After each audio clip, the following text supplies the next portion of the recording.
Hello mga ka-farmers, isang panibagong araw na naman sa ating lahat dito sa bukid, dito sa ating pamumuhay. Yun, isang mapagpalang araw sa ating lahat.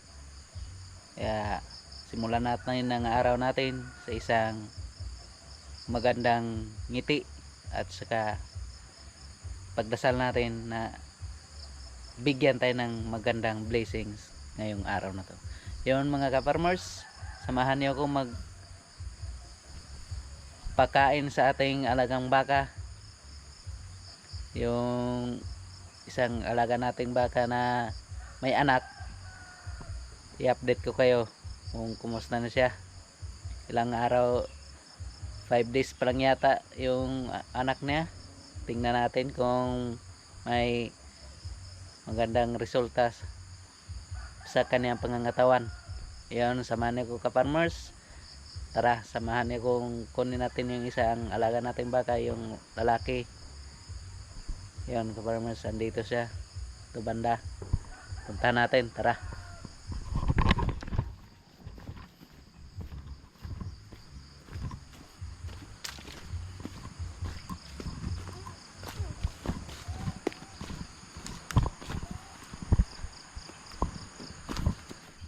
Pala dito sa amin mga farmers, laging umuulan.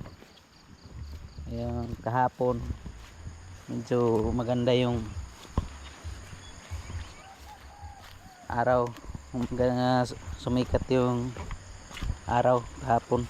Kaya kagabi na naman umulan na naman, kaya mas minaganda ko na bumili ako ng bota. Ito bota kasi laking tulong talaga to pag lagi umulan yung panahon dito sa ating lugar.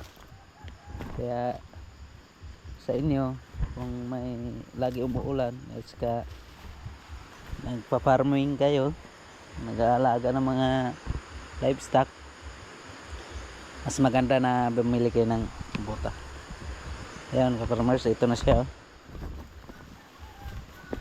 Ito ko nilagay kasi marami na pagkain siya dito. Ayan.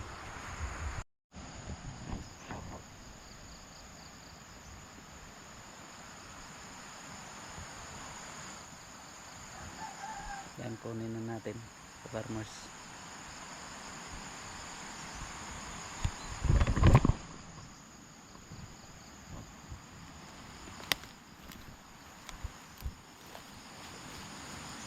Yan.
Alam na na kung saan siya pupunta ka-farmers.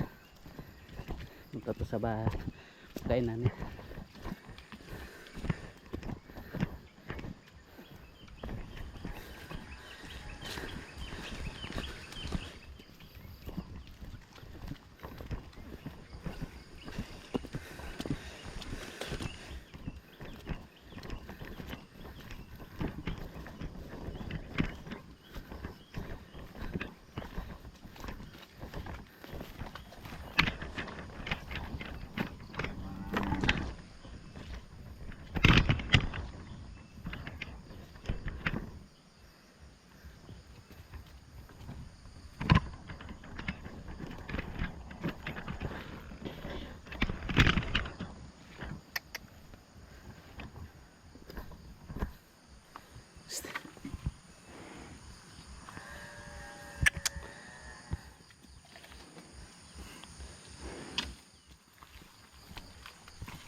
Yun mga ka-farmers, yung yun pa rin yung rotation ng pagpuputayan natin sa kanya. Ayan, pag umaga papainumin, saka pag umaga saka hapon. Yan, para yung pagkain na saka yung oras ng inom niya steady pa rin. Yeah. Maganda yung may oras kayo na pagpakain talaga sa pagpainom. Yung ka-farmers, bigyan natin ng dito pa isa pang timba. Tag dalawang timba to kada painom natin.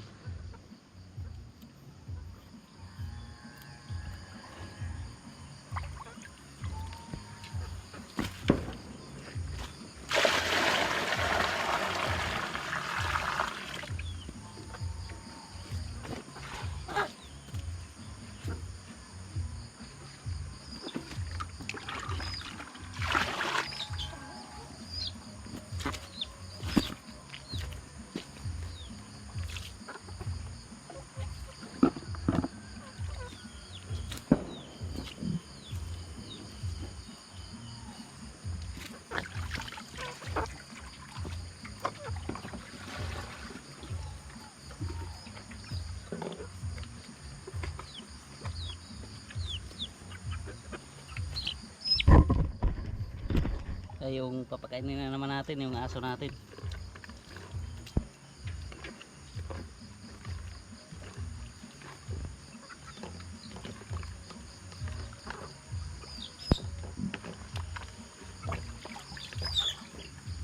Ano? Naghihintay sila ng magkakain. Papakainin natin mga ka-farmers.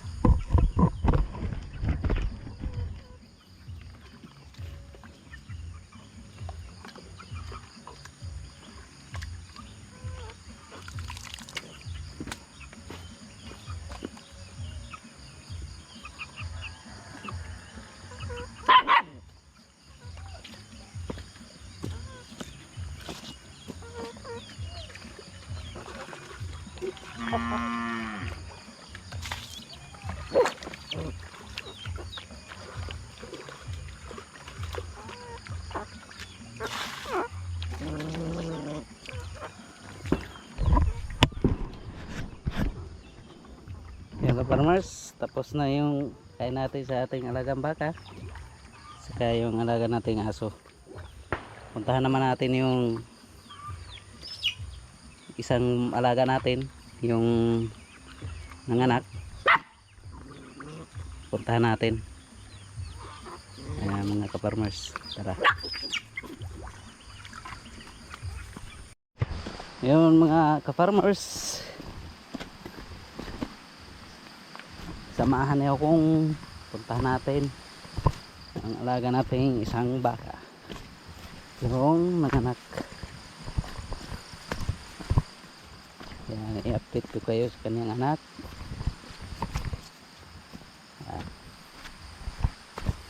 Yan yung lugar namin dito, probinsya, tahimik. Kung sa syudad ayaw nilang maingay, dito perfect. Sa probinsya may karoon ka talaga ng peace of mind. Yan o, tingnan niyo yung mga kapaligiran natin, sobrang green, ang green. Yan, kasaan ka lumingon, mga kahoy, niyog. Ayan, maririnig mo yung huni ng ibon. Tsaka ito, may balon. Ayan, dito tayo kumukuha ng painom sa ating alaga. Kaya color gatas yan kasi kagabi umulan, pero pag hindi naman umulan, malinaw yan. Yan, yan yung paligiran natin. pag napakagandang pagmasdan. Kaya dito sa probinsya, sipag lang, kahit mahirap kumita ng pera, at least hindi naman tayo stress. Kaya ang stress po nakakamatayan pag hindi natin kayang labanan. Kaya dito sa ating daanan putik, kaya perfect talaga yung binili nating bota, hindi tayo mapuputikan, kaya same time hindi rin tayo yung kasugat sa paa. Kasi andun yung alaga natin sa kabila doon. Kaya may pagkain doon. Ito, mga napper grass. Ito. Sampay din natin to pag lumago na. Ito, Madre de Agua. Tanim din tayo. Paramihin natin yan. Gapermos. Ayan yung ilog natin dito. Sapa. Ayan. Pag malakas yung ulan, lakasin to. Lakasin itong agos ng tubig. Igas na tayo. At maraming puno. Ayan o. Ayan, tuloy-tuloy yan dun sa baba.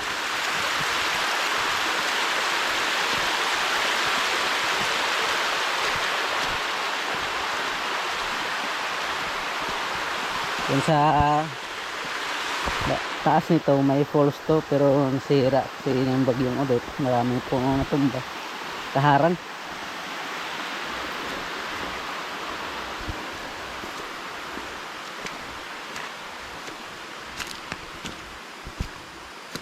Dito na yung alaga natin.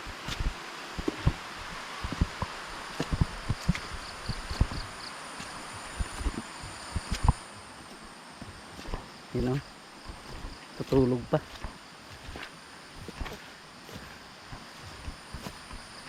Tutulog pa yung alaga natin. Gisingin natin. Gising na. Ito na yung anak niya. Ayan o. Ang ganda ng anak niya. Ayan, lumayo na. Yun. Ayan, ganda. Si babae po to, pero tingnan nyo parang lalaki yung katawan. Si may umbok siya sa kaniyang turo-turo tawag dito sa amin. Mahaba rin yung tindig. Ganda itong gawing inahin.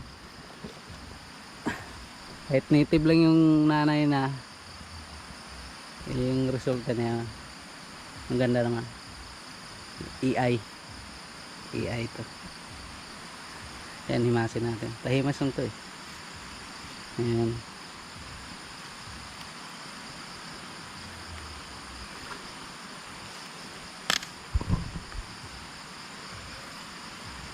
Ayan, gusto nandito.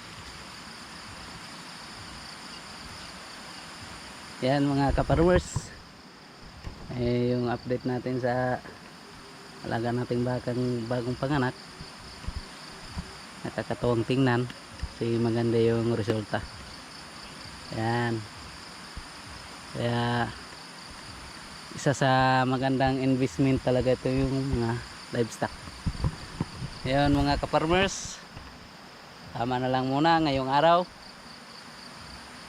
Yung araw na to, sana blessed pa rin tayong lahat sa ating pamumuhay. Yan. Yan mga ka-farmers, salamat sa panonood and God bless sa ating lahat.